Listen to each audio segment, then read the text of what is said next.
What is going on? It is Nate the Game Guy coming back with another video at hand, and today I want to talk about ways that you can protect your own personal game collection and game room.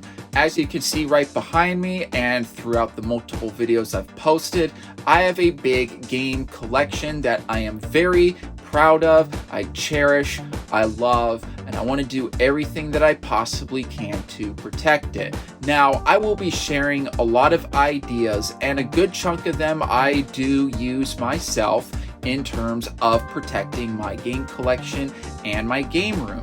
So I'm not going to be talking about super common sense ways of like, oh yeah, put a disc back in its case to protect it. No.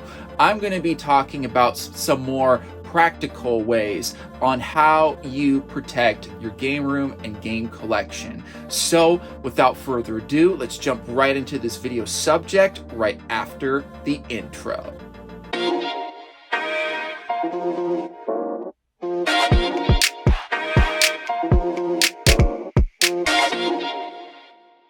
Alright, so at the beginning of this video, I did say that I wasn't going to talk about super commonsensical stuff, but I'm going to make an exception with this tip, and that is keeping your games in a climate-controlled environment.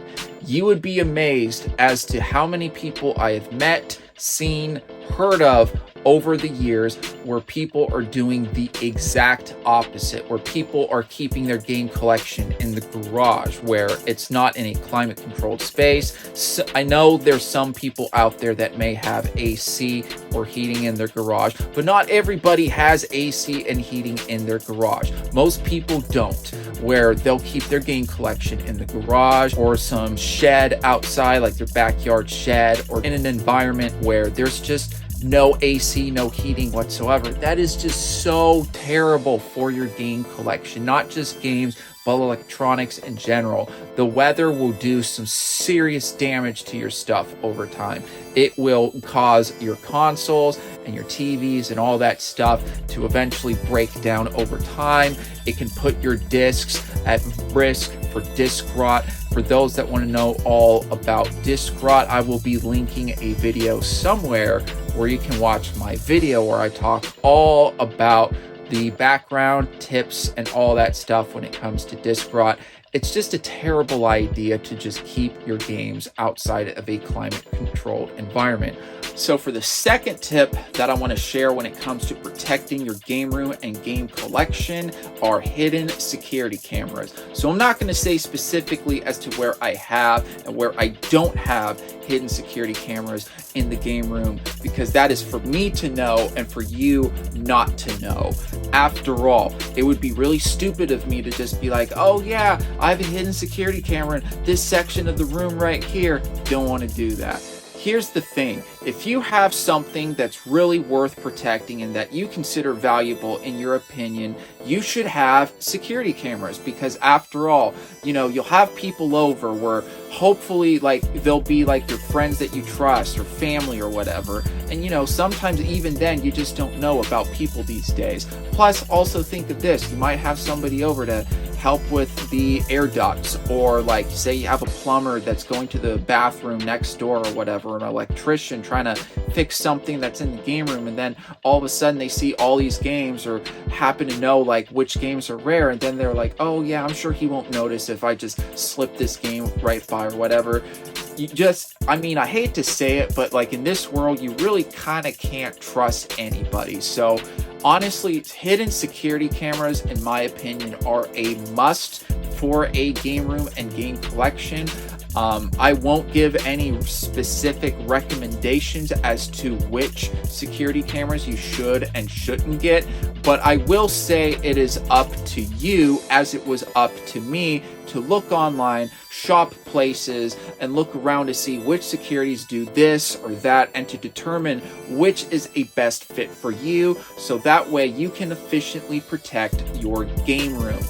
So this is something that's not talked about often when it comes to protecting game collections and game rooms, and that is having a good quality surge protector. It has to be a good quality one, or otherwise it's just not going to work out for you.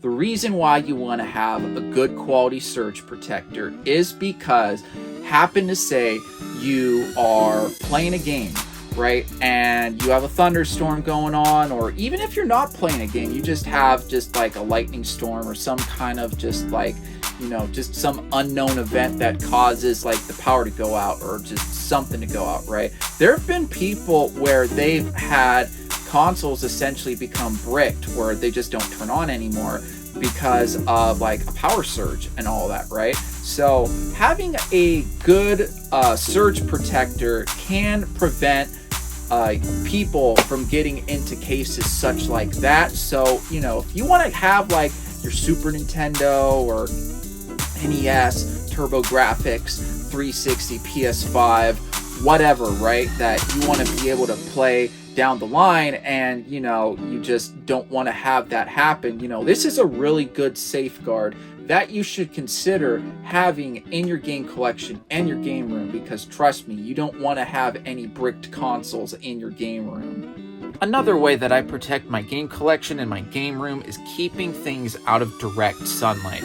Direct sunlight can cause fading and can quite frankly make your stuff and your games look ugly, not so pretty, and it's just kind of an eyesore. So you just want to keep your games and all that stuff out of direct sunlight. Plus, another thing that you should keep in mind too, for those that think that just because they happen to have tinted windows or whatever, that they're going to be fine.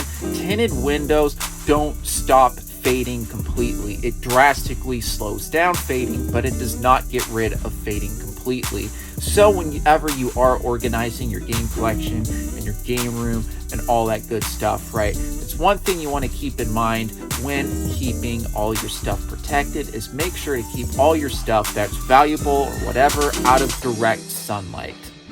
My next tip for protecting your game collection and your game room is having protective covers such as this one. Now, I personally don't go out and buy protective covers for my games, is because most of the time when I am collecting complete in box for cartridge-based consoles, I just buy the game cart only. And I'll link a video as to why I personally don't collect complete in box for cartridge-based consoles. But I was very fortunate when I picked up this copy of Star Wars Arcade. It did come with this cover, right? Where, you know, if I happen to drop this or whatever, it's all protected, it's all good, all that, right? But, you know, if you are collecting complete in box for cartridge-based consoles, you know, you may want to buy one of these because it might save you someday.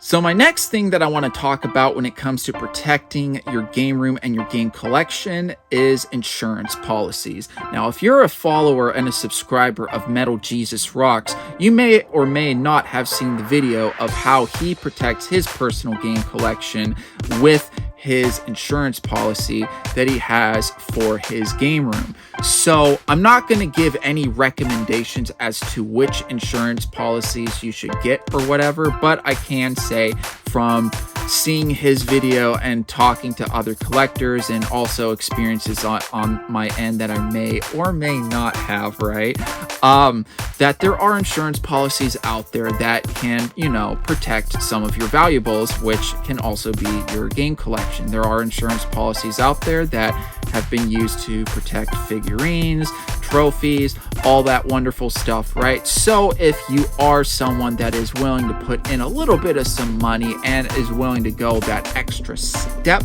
to protecting your game collection, you may want to consider looking into some insurance policies that make sense for you. All right, and that is going to conclude my video of how to protect your game room and game collection. What do you guys think of the video? Did you guys learn anything new that you guys thought could be helpful, interesting, any of that good stuff for protecting your game room, game collection? Feel free to comment in the comment section down below.